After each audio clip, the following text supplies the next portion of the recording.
So why somebody want to keep it easy? Like, don't put no pressure on yourself to ask nothing if you don't feel like it. What'd you like from Zubac in his first game back? Not a lot, No, I'm just nah. Just his presence on the floor, like I said, just talking to him, during the timeout. Just said the game was fast. He haven't played in a while, and just his timing and rhythm. But just having another big body on the floor was good for us, and we're just gonna slowly, get him integrated, and hopefully continue to start feeling better and better, and he can catch his rhythm. Do you envision any scenarios where in a game's time, him, Tice, and Mason will all play in the same game? Now let's play Cleveland again like we did last year. We played 3 centers.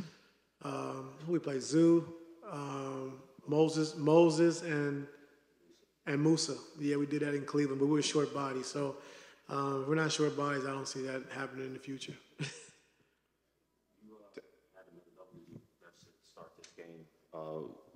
What allowed you to kind of get back into it after being down 16-5 to start?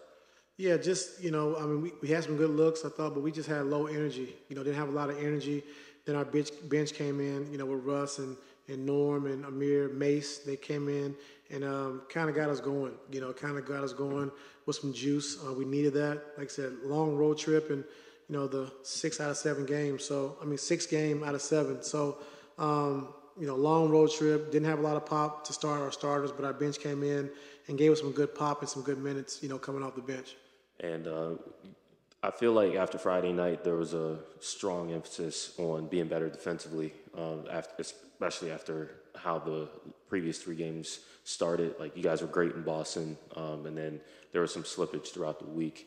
How did you hold this Miami team under 100 points and execute on that end of the floor?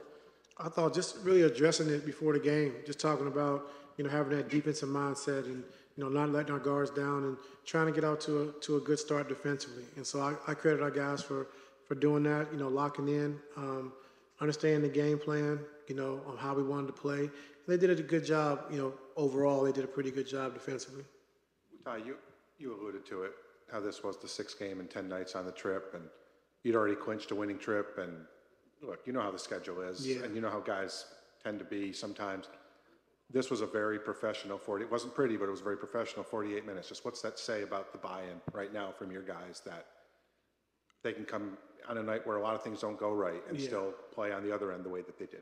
Yeah, just like you said, the buy-in and the mental, just to, like you said, 6 games in 10 nights and be on the road for, 12 days. And just having that mental, just like we're going to come in, we're going to win no matter what. And PG didn't shoot the ball well, but I thought he was great defensively. And, James, and that's when James comes in and he picked up the scoring and Kawhi picked up the scoring, Norm off the bench. But like I said, just having that mindset and that we're going to try to win every game. And I give the guys credit. They've been doing that. And we have a lot of talent and we have a lot of guys willing to sacrifice to do whatever it takes to win. And that's what we did. And, slow start, like you said, offensively. And, Spo does a great job of just switching up defenses and keeps you off balance. Can't really run out, ATOs because you don't know what he's going to do, zone-wise, man, or pick up full court, 2-1-2 trap. And so I really give our guys credit for just sticking with it, sticking with the game plan. And like I said, just finding a way to win this game. Norm had good vets in Toronto, but being around these guys now, as he has been, how much do you think he has embraced his role, what he brings to this? Yeah, Norm's, really embraced his role, and for a guy that works so hard and puts all the time and work in that he does, to have to switch his game, when James got here, because, the last few seasons we've been playing through Norm a lot and pick and rolls and different things. And now that we acquired James, he's more catch and shoot and more, driving closeouts, playing off of closeouts, which, like I said, he can score at every level. And just the work he puts in, just being able to do, what we asked him to do offensively, he's been great. And so his role has changed as far as having the ball in his hands more, but he's getting more shot attempts, more threes, and he's getting more closeout opportunities. I wanted to pick up off of Tim's point about, these ATOs, man. Like, you mentioned before the game, like, as the season goes on, you want to develop your team so that they can develop these counters and just improve the offense, get more into the offense. How does a game like this help your team, be able to look back and say, when we see this, we can react to it this way. When we see a zone, we can understand where we need to be and how to execute from there. Yeah, just keep working. Like I said, we don't really ran a lot of ATO. We run some stuff, but once All-Star break is over, we really started locking in and honing in on running ATOs, execution, second and third options out of timeouts and things like that. But we do have some stuff in as far as ATOs, but just understanding, 2-3 zones, 3-2 zones, how we want to attack it, which we know, and then it just kind of just slows the game down, makes you stagnant. And we're a great offensive team, so we want to score at a higher rate. We want to play free and loose. And I thought to start the game, I thought Spo really had those guys, locked into us. They were really physical. We didn't own our space. They got into us defensively, and we didn't handle that well to start the game. And as the game went along, we did a better job with that. That was really the same thing that you saw when the Heat came in. They had the offense in the mud a little bit. But then there was a moment in that first half where it seemed like once y'all understood how y'all needed to play, the game became a lot easier. Yeah. Is that kind of what you observed today as well? Yeah, for sure.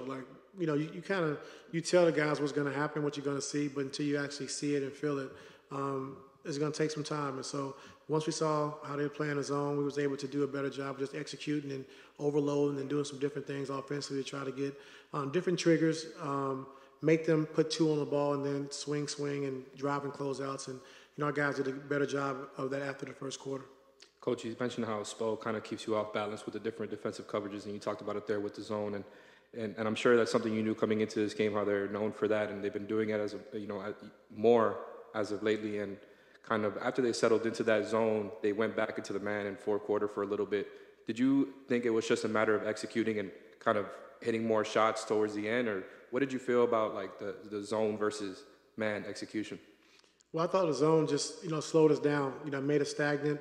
We didn't get into our stuff quick enough, and if you don't get into it quick enough, the shot clock starts running down, and then you're playing in butter situations. 5 or less on the clock and taking some tough shots, and so. And then once they're in man, then we can pretty much just run our stuff that we normally run, and guys are comfortable doing that. But the zone just kind of slowed us down and made us stagnant. And once we talked about it at halftime of pushing the pace, get into it quicker, I thought we did a better job with it. Coach, after all the struggles from the Harden trade, now you're 1 game back from the first seed in the Western Conference. What has been the key for the team's success? Understanding rotations, understanding the sacrifice that each guy has to make every night, understanding who plays well with who, how we want to play, each guy's go-to plays, and then just, from there, just being able to execute. And so I give our guys credit, like I've already talked about. The players did a good job of just, listening, getting better each day, each shoot around, each practice, and our coaching staff are putting in all the extra work and time just trying to get this right. And so I give everyone credit for sticking with it and staying with it and being able to execute.